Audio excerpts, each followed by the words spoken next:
that amount of energy or heat which is released or absorbed when 1 mole substance is formed from its atom or molecule or gaseous state of atom or molecule is called what? Is called what?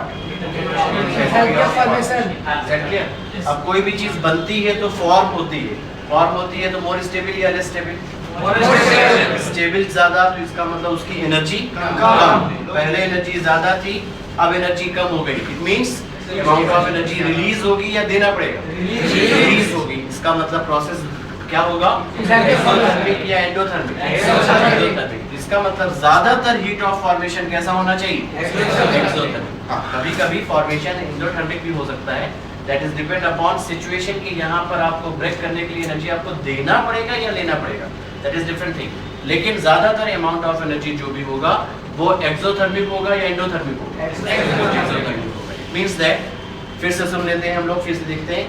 The amount of energy released or absorbed when 1 mole of substance is formed from its constituent is called what? Enthalpy of formation. Is that clear? Similarly, enthalpy of combustion. Combust मतलब क्या? Burn करना, जलाना, है ना? और कोई भी चीज किसके प्रेजेंस में जलती है? ऑक्सीजन के प्रेजेंस में। मान लीजिए कार्बन ही है, कार्बन को ऑक्सीजन से रिएक्शन कराएं तो प्रोसेस क्या होगा? कंबशन, या इसी को ऑक्सीडेशन भी कह सकते हैं। तो कंप्लीटली ऑक्सीडेशन करने पर ये क्या फॉर्म करेगा? CO2। तो 1 मोल सब्सटेंस को कंप्लीटली बर्न कराने पर या कंप्लीटली कंबस्ट कराने पर या कंप्लीटली ऑक्सीडाइज कराने पर जो भी अमाउंट ऑफ एनर्जी रिलीज होगा या कभी कभार एब्जॉर्ब होगा, उस अमाउंट ऑफ एनर्जी को हम लोग क्या कह सकते हैं बेटा? क्या कह सकते हैं? Energy of combustion. Is that clear? और हम जब भी किसी का कंबशन कराएंगे तो उस कंपाउंड का क्या बनेगा? ऑक्साइड बनेगा, because we are reacting with oxygen. It means that compound is converted into what? Oxide. अगर कार्बन है तो किस में कन्वर्ट होगा? कार्बन डाइऑक्साइड में। अगर हाइड्रोजन है तो किस में कन्वर्ट होगा? तो hydrogen oxide, that is water में। Is that clear? अगर सल्फर है तो किस में कन्वर्ट होगा? सल्फर डाइऑक्साइड में। और अगर नाइट्रोजन है तो वो किस में कन्वर्ट होगा? नाइट्रोजन के ऑक्साइड्स में। It means it will convert into what? It's oxide. It's oxide. Is that clear? Yes. Normally जो चीज हम लोग बर्न कराते हैं जिससे हमें एनर्जी मिलती है, उससे फ्यूल के फॉर्म के लिए एनर्जी निकालते हैं। yes. जैसे कि हम लोग पेड़ पौधों को बर्न करते हैं, कोयला जलाते हैं, फ्यूल जलाते हैं, तो जलाने में ज्यादातर हाइड्रोकार्बन इस्तेमाल किया जाएगा।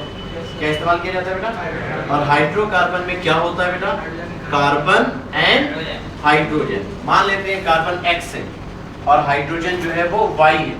इसको हम अगर ऑक्सीजन से रिएक्शन कराएंगे, it means it will convert into X oxide. Carbon is converted into carbon dioxide.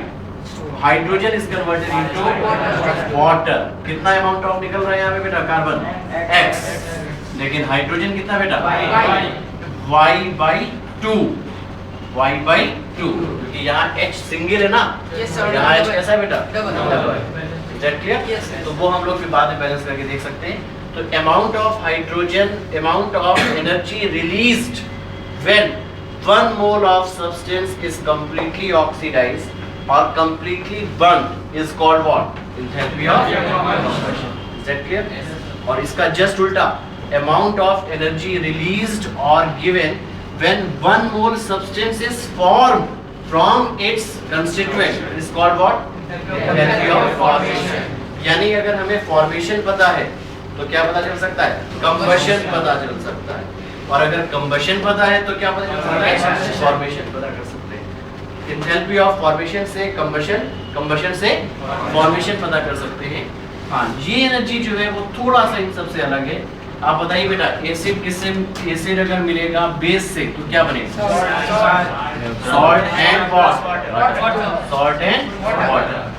अगर स्ट्रॉन्ग एसिड है तो स्ट्रॉन्ग बेस से अगर मैं रिएक्शन कराऊं तो इसका मतलब जो सॉल्ट होगा वो कंप्लीटली आयोनाइज्ड हो जाएगा। इसका मतलब परफेक्ट सॉल्ट बनेगा, साथ साथ में H2O बनेगा। एसिड बेस एक दूसरे को क्या कर रहा है? न्यूट्रलाइज कर रहा है। यानी अमाउंट 1 मोल एसिड ले लेते हैं, for example NaOH, 1 mole HCl ले लेते हैं, HCl एसिड लेते हैं, NaOH बेस लिया, क्या बनेगा बेटा? Cl plus H2O। Acid base को क्या करता है बेटा? कंप्लीटली न्यूट्रलाइज करेगा। न्यूट्रलाइज करेगा तो जो अमाउंट ऑफ एनर्जी रिलीज होगा that is called what?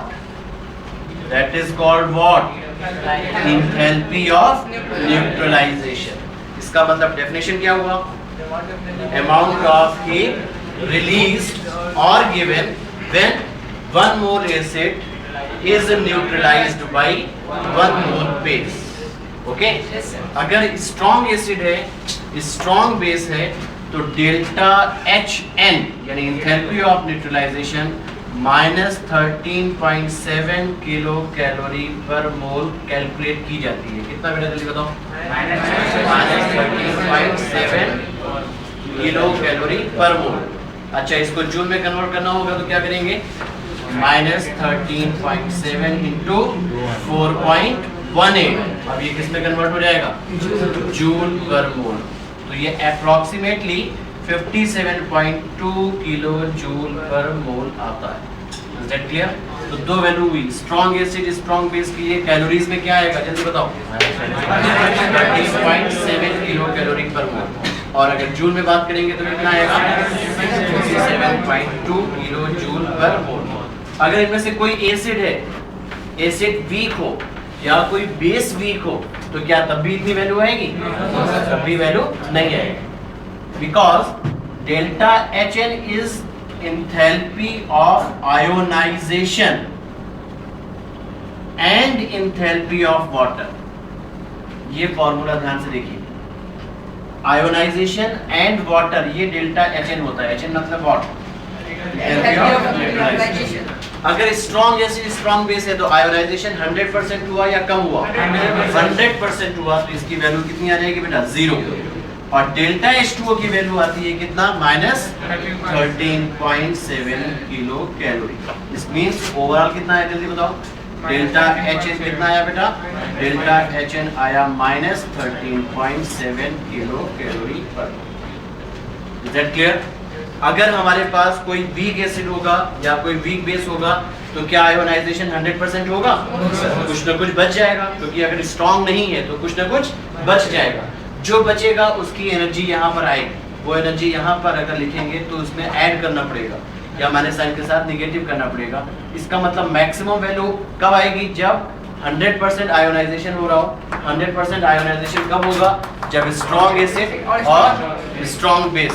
Is that clear? Strong acid और स्ट्रॉन्ग बेस होगा। तो अगर दोनों में स्ट्रॉन्ग एसिड और स्ट्रॉन्ग बेस लेंगे तो मैक्सिमम वैल्यू एनर्जी का कितना आएगा जल्दी बताओ? 13.7। माइनस साइन का मतलब क्या है? एक्सोथर्मिक या एंडोथर्मिक? Is that clear? बात समझ में आ गई? चलिए लिखिए, तीनों पहले हेडिंग डालेंगे। सर अगर एसिड भी वीक लेते हैं और बेस भी वीक लेते हैं तो वैल्यू और कम आ जाएगी, क्योंकि आयोनाइजेशन की वैल्यू और कम हो जाएगी। अगर कोई एक वीक होगा तो कम आएगी, दोनों वीक होगा तो और कम आएगी। इट मींस इसमें ऐड करने पर डेल्टा HN की वैल्यू और कम होती चली जाएगी। Is that clear? बात समझ में आ गई? कंबशन और ऑक्सीडेशन में कुछ डिफरेंस भी है? नहीं, कंबशन और ऑक्सीडेशन में कोई फर्क नहीं है। कंबस्ट करते हैं ऑक्सीजन के प्रेजेंस में। फर्क ये है, ऑक्सीडेशन हम कह सकते हैं कि जब कंप्लीट ऑक्सीडेशन ना हो तब भी oxidation. Addition of oxygen is called oxidation, but complete oxidation is called combustion. Is that clear? जैसे कि मान